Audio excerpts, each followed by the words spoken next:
Hi, it's Tim Hagen from Progress Coaching, and welcome to another episode of Coaching Conversations. And I wanted to make you aware of something very cool that we're doing on a subscription basis, and we'll put a link in each one of our episodes. But every Wednesday, we're going to be doing what we call an audio podcast workshop. That workshop will be roughly about 14 to maybe 20 minutes per episode, with each month having a theme from a coaching model, using feedback strategically, to coaching self-awareness, and so on. So if you could look in the body or in the content description of each episode, and you will see a link where you can join this subscription. These are literally 4 workshops every month, teaching specific strategies to address a particular area of workplace coaching, as it relates, again, to things like awareness, motivation, teamwork, and what have you. Here's the cool thing. It's only $10 per month, and each month you will get a handout that we will follow along with. So we also give you a tool for you to take notes as we go through each episode. We hope you'll check it out. Hi, everybody. It's Tim Hagen from Coaching Conversations podcast. And today we have a special guest, Paul Glover from Chicago. And before we get started, let me just tell everybody, my followers, this is one of the most painful things I've ever had to do in my life, as he is a lifelong Chicago Bear fan, which obviously leads to a misguided perception of his talents and his thoughts. So take everything that comes out of his mouth with a grain of salt. Yet this is coming from a misguided Green Bay Packer fan. How are you, Paul? I'm doing fine, Tim. Thank you for such an interesting and unusual introduction. The fact that I'm on shows that you're looking for something you can't get without talking to a Bears fan. That is true. That is true. So tell our audience a little bit about your background and your coaching practice. Well, I bill myself as a no BS workplace development coach. I've been doing coaching since 2001. And believe me, it was a second occupation. My first occupation was I was an employment and labor trial lawyer in the city of Chicago. And I also bill myself now as a recovery lawyer. As I would say, as much as I try, I can't recover. So there's a reason why I had to give up my first occupation, which I just adored doing. And that's because I'm also an ex-felon. I was found guilty of 33 counts of white-collar crimes in 1995 and sentenced to 7 years in prison. So I got out of prison and could no longer practice law, which makes sense, absolutely. You normally don't want ex-felons representing you in a certain stigma there. So I realized that I had suddenly accumulated some voluntary, some involuntary, a unique skill set. Mm-hmm. As a lawyer, very much a critical thinker, absolutely pretty hardcore. Being a trial lawyer is the closest thing to hand-to-hand combat you can find without it being physical. And I enjoyed it. Very confrontational, loved convincing the jury. So I was very good at a couple of things. One was communication. And then I realized that because I had actually gone to prison and went through the self-awareness and reflection phase of that life, that I was able to bring that perspective to leadership. And found out that actually I put together a program that was attractive to those who are in the C-suite. I started to develop that practice, and now I have a national coaching practice that absolutely takes those skill sets, puts them in front of people who are interested, and suddenly we have the opportunity to create legacy. But I also tell people I'm an acquired taste. 80% of the people who come to me don't work with me after they find out how bitter that taste can be, because I'm all about accountability and commitment and work. And successful people obviously are successful for a reason. And when you start talking to them about the difficulty of transformation and change, a lot of them decide that they're not going to do that work because they're already successful. That 20%, though, that has determined that they have more potential than they have used, and that they want to create legacy. I believe legacy is the important aspect of being a leader. If you're not creating legacy, which means you're handing something of value off to someone else, you're in this game for yourself. Yeah. It's absolutely okay, except recognize that and make sure everybody else knows it. Because again, it should never be me before team. And when you're not interested in legacy, it's you before the team. So in a nutshell, not necessarily a nutshell, but being a lawyer, by the way, just so everybody knows, in medieval times, lawyers got paid by the word. You would go to the county fair and you would ask someone to do a document, a lawyer, and if they put in a wherefore, they got more money. So just so you know that lawyers are meant to just continue to ramble on until someone says, shut up. So I'm shutting up right now. Well, and it's interesting that you transferred, you transformed yourself into the coaching practice. What led you to do that? Certainly coming out of prison and being an attorney, that's not a natural progression. I love that you mentioned self-awareness and reflection. Most people aren't given that time, and obviously you didn't want that time. Yet we all know that time is very important. We don't sit and think. We don't sit and reflect. Yet you ended up deciding on coaching. How did that happen? Well, first, again, I looked at it as do I have something of value to offer? And obviously, I made the decision that I did. And I believe that coaching is a very interesting profession because you are required to be a giver. Mm-hmm. At the time, you have to be the person that holds people accountable. And I have that deal. I actually, before I went to prison, I was not empathetic. Believe me, I had a huge ego. I told people I was the smartest guy in the room until I went to prison. And then I realized how stupid I was. Also, I went through 2 years of that, and I ended up serving 5.5 years in prison. Took my case to the Supreme Court, got a sentence reduction. So, but that first 2 years I spent on planning revenge. I was going to get even with everyone that put me in prison. However, a couple of things happened that changed my mind and actually changed me. The first one was, after 2 years, I started to see people that had been in prison when I showed up and gotten out were coming back. Recidivism is 80% in the federal system. And as thick as I am and a slow learner, I realized that if I didn't change who I was and what I did, I would repeat this experience. And my deal in life in prison was don't make your sentence any longer or any harder. So I started to reevaluate. The second thing is when you look at the impact prison has, everyone goes, boy, it must have been really hard for you. Well, and I'm not trying to denigrate that, but you know who it was harder on? My family. I left my family destitute, spent all the money on 2 trials trying to stay out of prison and got a 7-year sentence. And I was guilty. I mean, I was not wrongly prosecuted. I was absolutely guilty. In fact, when I was sentenced, the judge that I practiced before I had been charged said, you are one of the few people that I wish the sentencing guidelines wasn't in place so I could give you more time. That's how everybody viewed me. And finally on year 2, the realization of the impact that I had on my family, who, by the way, stuck by my side, very unusual. Mm-hmm. People who are serving 5 years plus, the opportunity for them to maintain their wife and contact with their kids goes away. Yeah. People are willing to wait, especially when you've inflicted the emotional and financial damage on them. They didn't do anything wrong. I did. They paid the price. It was harder on my family than it was on me to be in prison.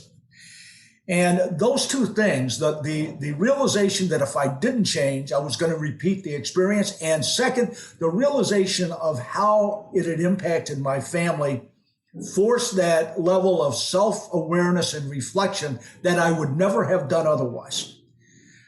That to me started the process of saying, this is hard. And it was, because you have to ask people to tell you what's wrong with you.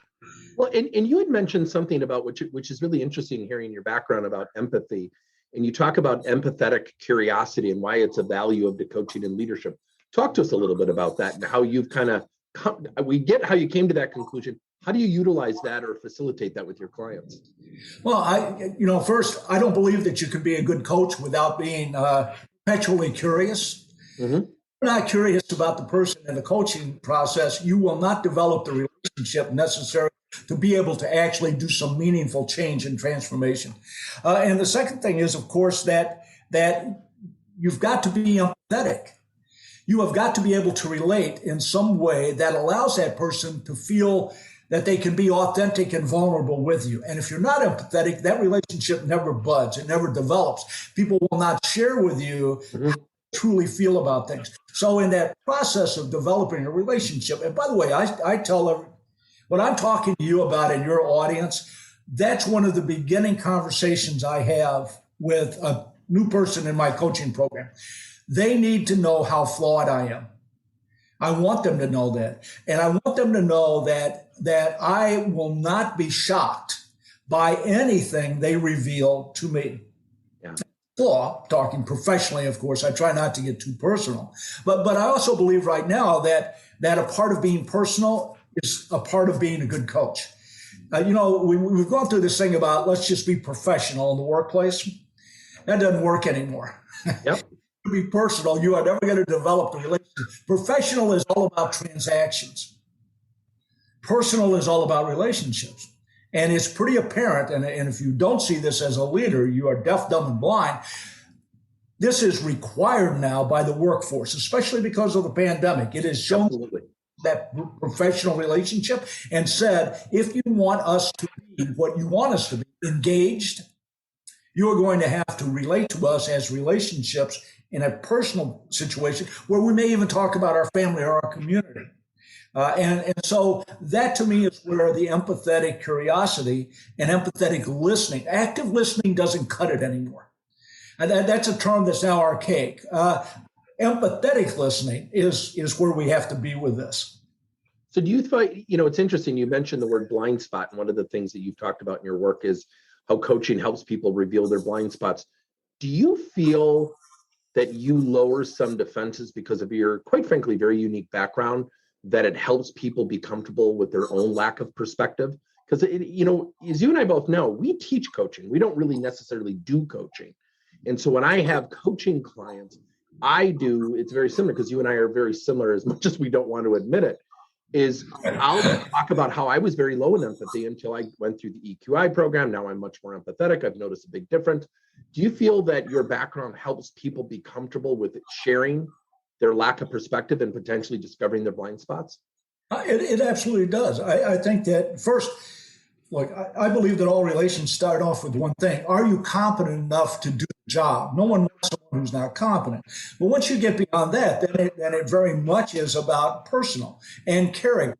And so, no, I feel that revealing the process I had to go through to understand my blind spots, which I believe are part of personality. Mm-hmm.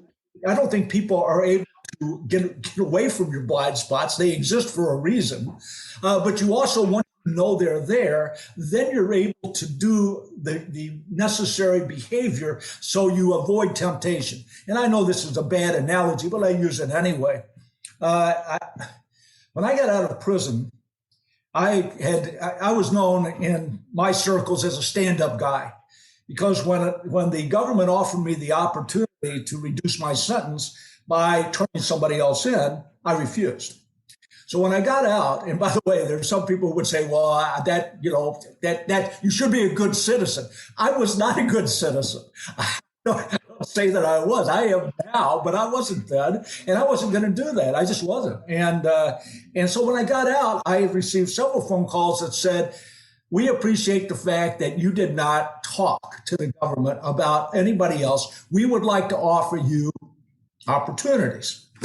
Now, I was so desperate for a job when I got out that I filled out an application at Starbucks to be a barista. Mm-hmm. That's how I was looking at my career. I had none. And by the way, being a convicted felon, being 50 plus years old, out of prison, you're not. It's an interesting demographic. Exactly. You're not number one on anyone's recruiting list, believe me. And even under those circumstances, I said, thank you very much, but respectfully, no. Why? I learned the lessons that my blind spots would put me back in prison. So yes, I think that first being able to talk about the process I went through to reveal them, and then what I have to do to avoid the temptation to relapse. Give people in the coaching process the opportunity to say, all right, I need to know what mine are.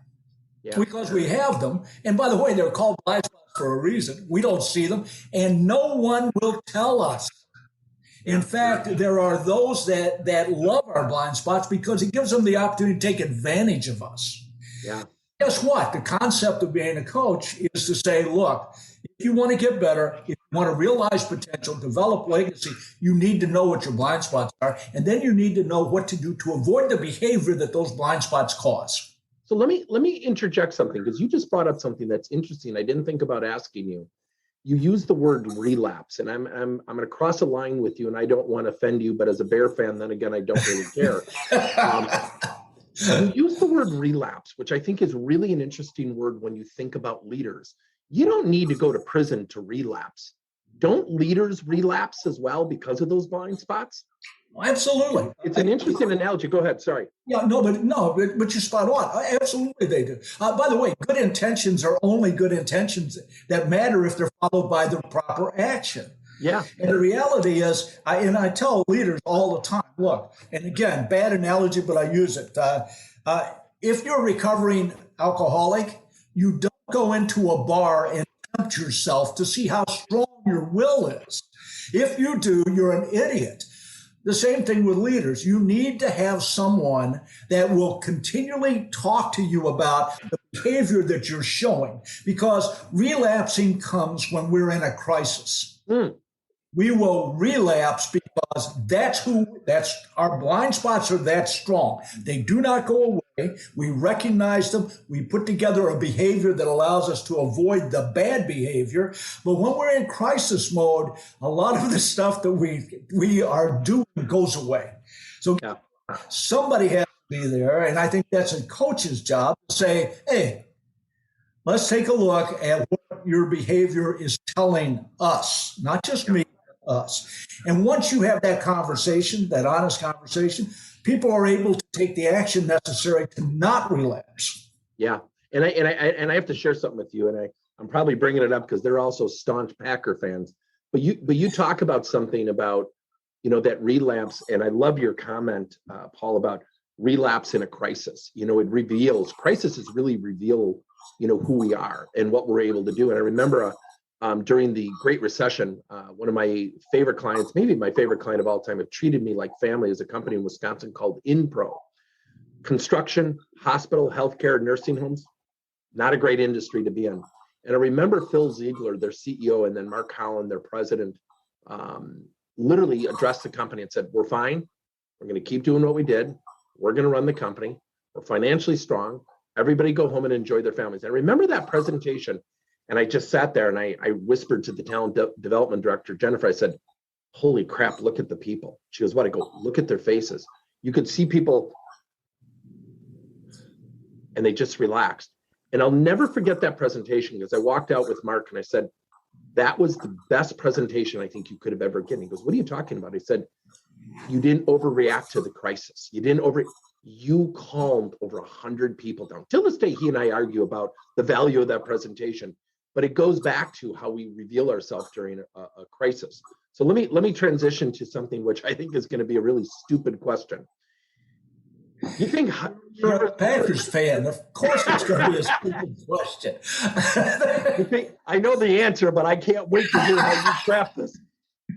Obviously, you and I've gotten to know each other a little bit, and we're going to probably continue to do some of these because of the whole Bear-Packer battle. Humor is an essential coaching trait. Why? First, and I believe this so strongly that it is a part of my coaching program. Mm-hmm. And I'll speak to the people in my coaching program every other week for between 30 and 60 minutes. And one of my primary focuses is to make them laugh. Yeah.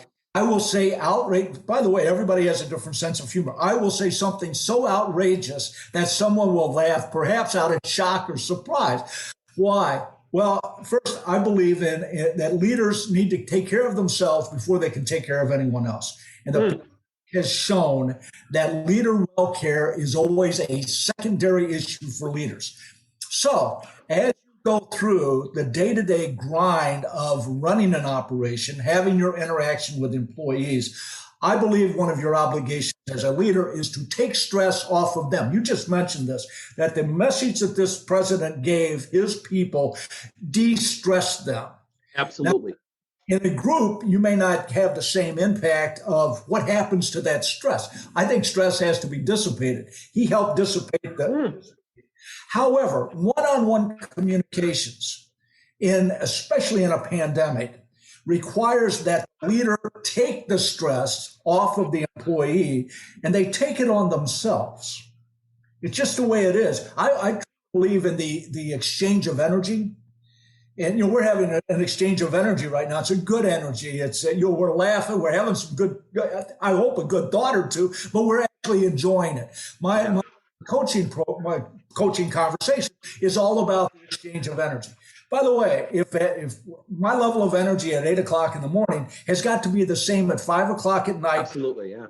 That person at 5 o'clock wants that same interaction and exchange, right? So I've got to take care of myself and make sure that that's there. I believe that every interaction with an employee causes a leader to do that exchange. If they're good, they'll be giving them energy, but they'll be taking stress. And you got to do something with that. So to me, one of the ways to do that is you've got to be humorous. I truly believe you want to have fun. Watch the Three Stooges. I swear to God, find them and if slapstick humor. Don't have to think about it. It will make you laugh. Laughing is a de-stress. Well, and I'll share this with you as a fat Wisconsinite who loves the Green Bay Packers. My heart rate's low, my blood pressure's low, and my doctor always looks at me and goes, "You're an anomaly." I don't think he really says what he wants, but I mean, I've read articles, and certainly, I don't take weight lightly or the risk of with heart disease. But we do something at our company. We put out clips of Seinfeld and The Office, and we give people 20-minute breaks every single week. And this week we had a fun officer, and everybody had to dress with every one of these colors she listed. And we all posted pictures because we're virtual. We've been virtual for 12 years. And I love what you said, Paul, about, exchange of energy, dissipating stress. And so when you think about your business and you think about the message that you've given our audience, who's your ideal client? What's your sweet spot? What are the type of companies that should contact Paul Glover?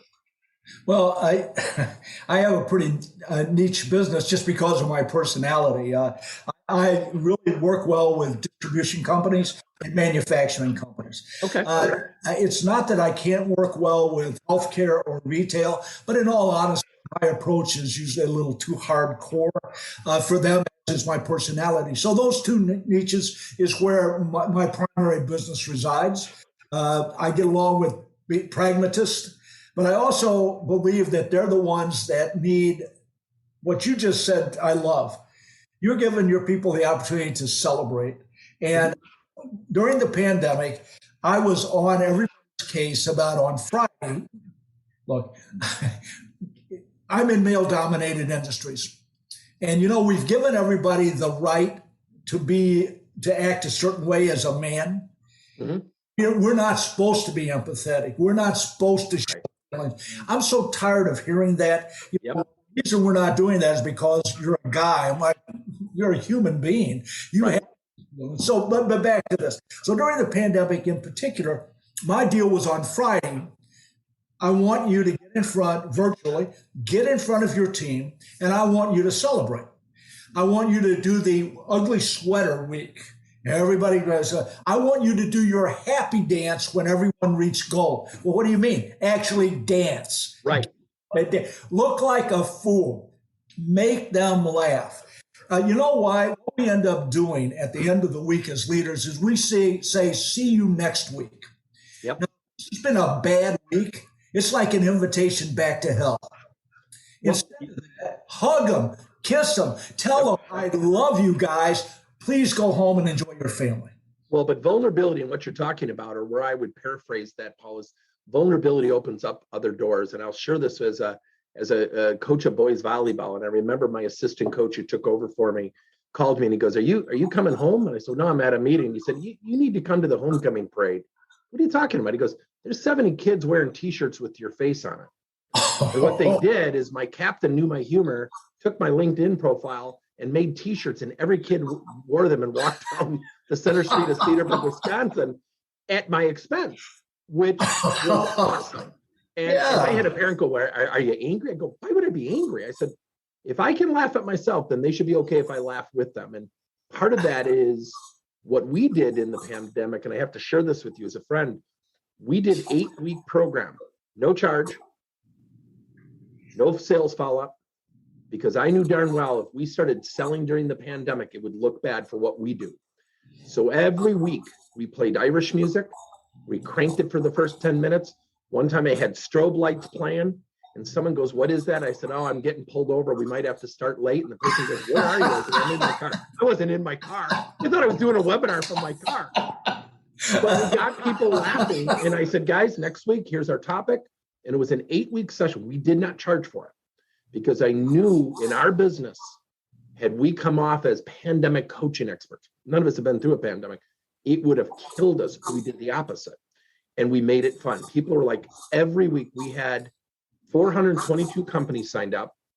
We probably had a 50% login 30 to 40 minutes early rate, just so people could listen to music. Then people started to put in music requests. So it's just, these are interesting times. And I love some of the things that you shared with our audience. So how does someone get a hold of Paul Glover? Very simple. PaulGloverCoaching.com will get you to my website, and also Paul@PaulGlover.com will get you to my email, and also LinkedIn, Paul Glover Coaching. And I always enjoy. First, I enjoy this conversation. And what I like is when somebody gets in touch and says, you're so full of BS, I can't stand it. And that suddenly generates a conversation. So absolutely.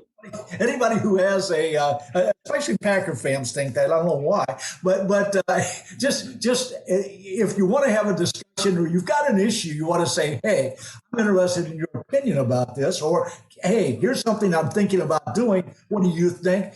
I'm absolutely up for those conversations. Oh, by the way, perpetually curious. I love it. And so for our audience, again, Paul GloverCoaching.com. Reach out to him, especially if you're in manufacturing. I've spent a great deal of time with Paul. I think what he does is something that's sorely missing. A lot of times in our business, we prolong problems to maintain clients. He hits issues head on, which we all need. And I think you'd be well served to reach out to him. And this is coming from a person who does not even like him. So it's objective feedback. Thanks for your time, Paul. Hey, Tim, thank you so much. I've appreciated it. I've enjoyed it. And thanks for allowing me to be in front of your audience. Much appreciated. Absolutely. Thank you for listening to another episode of Coaching Conversations by Tim Hagen and Progress Coaching. Now, our company is always coming out with new and innovative solutions to help leaders coach their employees. And recently, we just created a new service called Coach to You, where leaders can pick and choose topics and assign 7 to 21-day programs for employees to learn and, more importantly, apply actions and then reflect and share what they're going to do going forward as a result of the learning. It's called Coach to You. We're literally bringing coaching to your employees. If you're intrigued, we'll have a link in each one of our episodes where you can get more information. And again, thank you so much for listening to another episode.